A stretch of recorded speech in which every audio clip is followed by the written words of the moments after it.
How many solutions does the system have.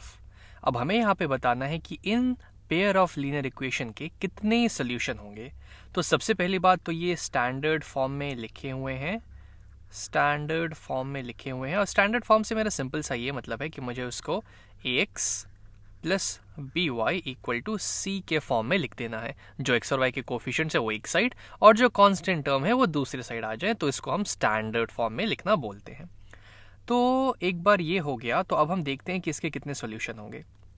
तो अगर मैं इनके रेशियोज की बात करूं, जैसे कि अगर मैं x के कोफिशिएंट उठाता हूं और उसका रेशियो देखता हूं, तो वो हो जाएगा -8 अपॉन -8।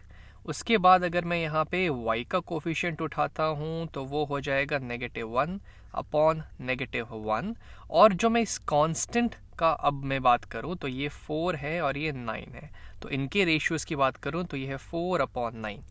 तो यहाँ -8 अपॉन -8 यानी मैं कह सकता हूँ कि यहाँ पे इनका रेशियो है 1:1 का, ये 1, तो ये रेशियो है 1 अपॉन 1 का।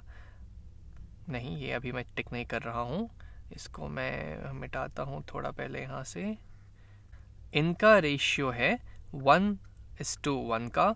वैसे ही यहाँ पे इनका रेशियो है -1 अपॉन -1, तो ऊपर नीचे अगर मैं -1 से डिवाइड कर दूँ तो ये भी आ जाएगा 1 अपॉन 1। लेकिन ये 4 अपॉन 9 ये थोड़ा अटपटा है, क्योंकि ये इनके बराबर नहीं है। तो ये तो इक्वल हो गए, लेकिन ये इसके बराबर नहीं हो पाए।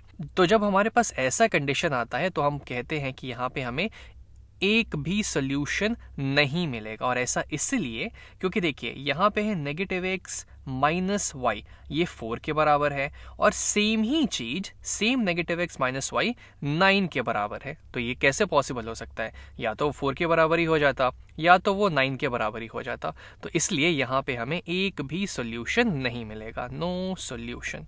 चेक करते हैं, यस हम करेक्ट हैं। अगले क्वेश्चन पे बढ़ते हैं। यहाँ पे हमें फिर से सेम चीज़ करनी है। तो चलिए पहले तो हम इसे यहाँ पे इसके स्टैंडर्ड फॉर्म में लिख देते हैं। तो इसको मैं पहले वाले इक्वेशन की बात करूँ तो अगर मैं दोनों साइड 4x घटा दूँ, यानी कि -4x और इधर भी -4x, तो हमें फिर क्या मिलेगा यहाँ पे? तो ये हो जाएगा -4x plus Y equal to, ये और ये कैंसिल हो जाएंगे, -7 इस साइड आ जाएगा। और दूसरे इक्वेशन की बात करो यहाँ पे, तो मैं काम करता हूँ दोनों साइड x सब्ट्रैक्ट कर देता हूँ, तो ये हो जाएगा -x प्लस वाई, ये और ये कैंसिल, और इधर आ जाएगा -3। अब इनके कोफिशिएंट्स देखते हैं। जैसे कि यहाँ पे मैं x के कोफिशिएंट की बात करूँ तो वो हो जाएगा -4 अपॉन -1।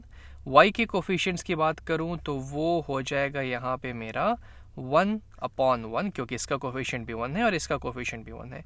और कांस्टेंट वैल्यू जो है यहाँ पे -7 अपॉन -3, इनके रेशियो की बात करूँ तो हो जाएगा -7 अपॉन -3।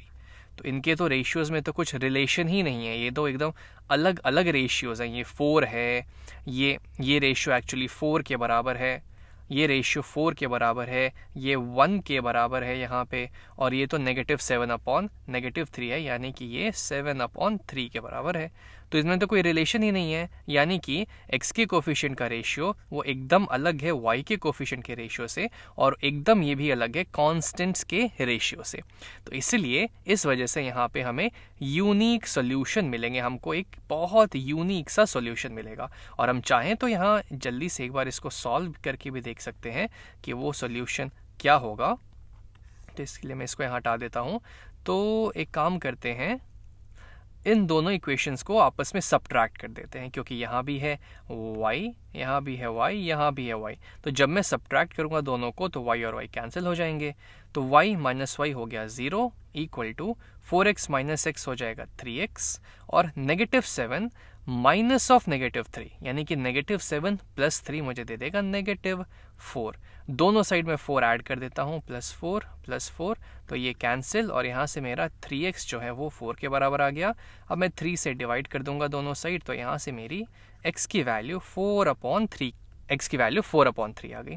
अब इस वैल्यू को मैं किसी भी इक्वेशन में यहाँ डाल के y की वैल्यू पता कर सकता हूँ, तो मेरा एक यूनिक x और y की वैल्यूज आ गई। तो इसीलिए यहाँ पे एग्जैक्टली 1 सॉल्यूशन हमें मिलेगा, जैसा कि हमने यहाँ पे देखा था। ये भी चेक करते हैं, तो ये भी सही है। चलिए अगले क्वेश्चन पे बढ़ते हैं। How many solutions does the system have, यहाँ पे हमें सेम चीज़ करनी है। तो यहाँ एक काम करते हैं, ये पहले से ही स्टैंडर्ड फॉर्म में लिखा है, तो हम इनके कोफिशिएंट्स चेक करते हैं, उनके रेशियो को देखते हैं। तो पहला है 14x, यहाँ है 2x, तो x के कोफिशिएंट हो जाएंगे 14/2। y पे आते हैं तो y का यहाँ पे कोफिशिएंट है -7, यहाँ पे कोफिशिएंट -1, तो यहाँ हो जाएगा -7/-1। और कॉन्स्टेंट्स की बात करें यहाँ पे तो ये है 21 और ये है 3, तो उनके रेशियो हो जाएंगे 21/3। चलिए इसको सिंपलेस्ट फॉर्म में हम यहाँ चेंज कर देते हैं, तो ये हो जाएगा 2 1 2, 2 7 14। ऊपर नीचे में अगर -1 से डिवाइड कर दूंगा तो ये नेगेटिव्स हट जाएंगे, और यहाँ पे ऊपर नीचे मैं 3 से डिवाइड कर देता हूँ तो ये हो जाएगा 1, ये हो जाएगा 7।